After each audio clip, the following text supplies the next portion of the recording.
My experience of belonging was very conditional when I started my faith journey as a child, to the point where I wasn't even sure if I was a Christian. I mean, I kept praying all these prayers they told me to pray, and I would sit in the pew every week, and I'd go down to the altar almost every week, and I'd just be like, God, if I'm not saved, please save me now.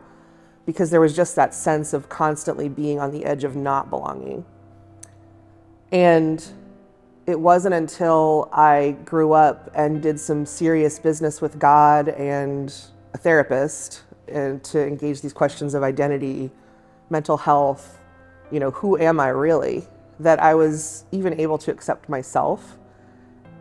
And as I did that, that was liberating, but then I was like, well, no church is going to have me. And so I thought that I had to choose between belonging to a faith community and belonging deeply to myself and in my walk with God. When I think of Advent, my favorite thing about Advent, one of my favorite stories from Advent, is the idea of who gets the news first. It's the shepherds. And that might not weigh a lot to us as we just look at it at its face value.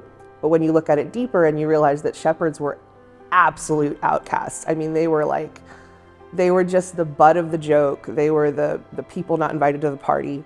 There was actually this belief in Second Temple Judaism that if everyone could just be cool for like one day and not sin, if everyone could just hold it together for a day, then Messiah would come back. And so whenever Messiah would not come back, they would look at the shepherds and be like, this is why we can't have nice things.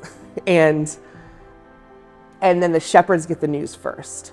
And this idea of the gospel immediately beginning upside down, where the outcasts are invited in first. The outcasts rejoice with the angels first. What does beloved mean to you? There's no space that God's not going to follow me into or lead me through. And that sense of being shepherded, that sense of being cared for, that sense of being valued at the lowest is something that when we talk about being beloved, we talk about mental health, our God is not a shiny, clean God who can't go to those spaces. And I know that because God is in those spaces with me. And that is how I know I'm beloved.